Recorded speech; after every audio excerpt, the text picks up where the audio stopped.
Remember when Doctor Who did stuff? And I don't mean Series 12. We'll talk about that in another video. I don't want to go into it here, but I promise we will at some point. But what I'm talking about now is when Doctor Who did stuff. Think back, if you can, to 2006. There were these things that were coming out before each episode called TARDISodes. They're like 2 minutes, 1 minute long. They didn't feature any kind of recognizable faces. They were more so like prequels set in the universe that you were about to watch. And they were amazing. Hot of tea, sir. They never really spoiled anything, except for the Cyberman one, because I feel like that was like quite obvious that it was going to be a Cyberman episode, except for the, the episode was called Rise of Cyberman. We knew it was coming. The episode still ends with a cliffhanger of like, the Cyberman! Come on, mate. It was in the whirly bit, the bit at the start. It said the Rise of Cybermen. You should have seen it coming, Doctor Who. But basically those things were sick. It was this extra little ingredient of Doctor Who before you watch the new episode. And for me in Australia, I did try and you could text to get them, and I used to try to text to get them. Except I'm in Australia, so 1-800-Doctor-Who didn't work. So someone in Australia was getting dollars from me. And I used to think that BBC hated me because they didn't give me the TARDISode on my phone. Not that I needed it, I still watched it on the YouTube, but I needed it on this beautiful Samsung flip phone. I'm tempted by the new ones just because I just wanna, hello? President. But the TARDISodes only really lasted for David Tennant's first series, Series 2. I don't think there was much for Series 3 and 4. They had some really cool trailers, as did the specials, but it wasn't until Moffat stepped in that he upped the prequel game. And not just the prequel, but there were like Minisodes, and just a whole heap of stuff, Children in Need. There was a few Children in Need stuff for the David Tennant era as well, but man, they went to town for the Moffat era. I mean, the box sets, there was so much on the box. Remember when the box sets had special features? I was going to say good special features, but just special features in general. Special features had the word special in them. Now they're just features. But Moffat went to town. It was great. There was so much more insight into the mind of the Doctor, of the companions, of the worlds. They were generally a lot more comedic than the TARDISodes of Series 2, which were more establishing the world, but they were fun, they were great, they suited Matt Smith's Doctor, and I feel like for a lot of reasons is probably why I love Matt Smith's Doctor and that era so much, is that we got to see so much of it. But then we got the Capaldi era, and weirdly from the off, even though his kind of teaser trailers were very cinematic and almost minisode in the style of how much it presented of his Doctor and the TARDIS and stuff, I felt like we were moving away from prequels. There was basically nothing during the Capaldi era. We did, of course, have the Doctor Who experiencing. I say we, I never got to see it. Some people did, but there was a little bit of Capaldi there, and there was a prequel for The Magician's Apprentice. It's not happening today. None of this. And that was lovely. That went back to kind of the Moffat humor, but it also brought in the darkness and more serious tone of the Capaldi era. There was a bit of reflection and stuff, which was really cool.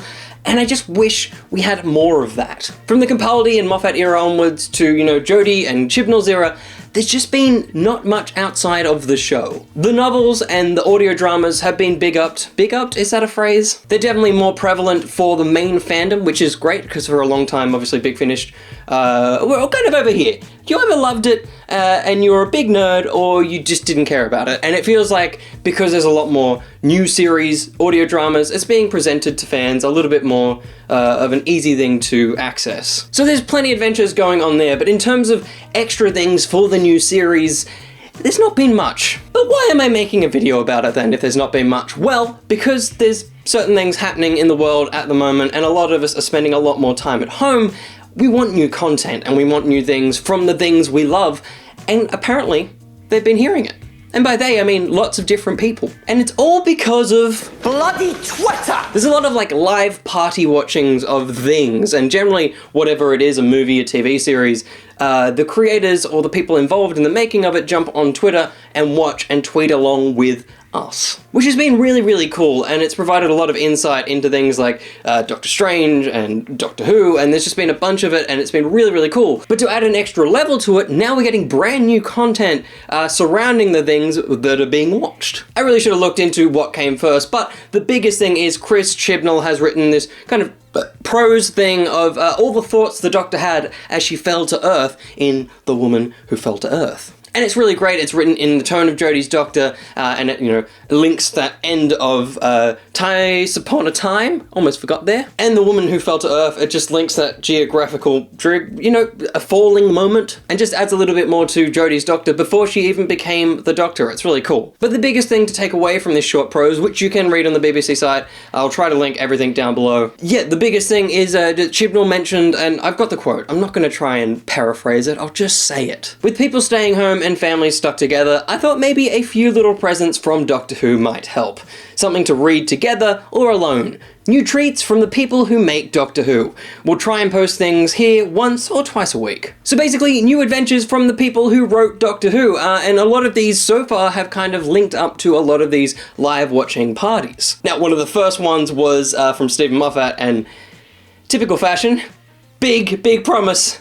Big letdown. I love Strax as much as the next person, but when everyone was about to watch The Day of the Doctor and tweet along with Moffat, bunch of cool facts came out of that. He mentioned that we get this cool new exclusive scene to watch before we watch Day of the Doctor. It was this. Again,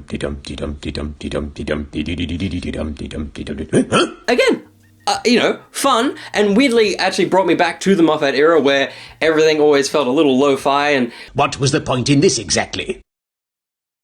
Kind of sudden and weird, and obviously very comedic was most of his era. But yeah, not the greatest, strongest start to this idea. But the next thing that we got was really cool, which is, as you probably have seen by now, this message from Jodie Whittaker from, assumedly, her own cupboard. Basically, I think somebody somewhere might be a little bit worried. But she's got the costume, reassuring, really lovely, and very much worth watching if you're feeling a little stressed in these weird times. But the biggest one, of course, came in the form of Russell T Davies. As everyone was watching Rose, the very first episode of the new series. It was the 15th anniversary of it the other day, so everyone was watching along, and Russell T Davies gave us two new bits of, words that I can't say. The prequel and the sequel, I don't even want to go into it because it's very much worth reading. They're down below. But basically, the prequel is what Russell T Davies envisioned for the birth of the Ninth Doctor, and I had a lot of fun reading this. It's quite short, would love more. It's already got a fake book cover, so why not give us a bit more? I wouldn't say no. Rose, the sequel, gives us a return of the Nestines. It's all down below. The main point is, all this stuff is very exciting to me. I actually also forgot to mention that the great Jacob Dudman actually recorded a audio drama version of the sequel to Rose, which is kind of how it's mainly meant to be presented. So you can listen to that and watch that down below. Totally forgot to mention it. It's just another element of cool. I love Doctor Who still. It's a little bit of an insight of what I'll be thinking about Series 12. Despite everything and, all the changes that are being made, this is still my room. And it's not a matter of, this is my room, I have to still love the show. It could all go. It could go at any moment. But I still love what has come before, and I still have so much hope for the future. And all these cool new little bits and pieces that are coming out of such a tricky time.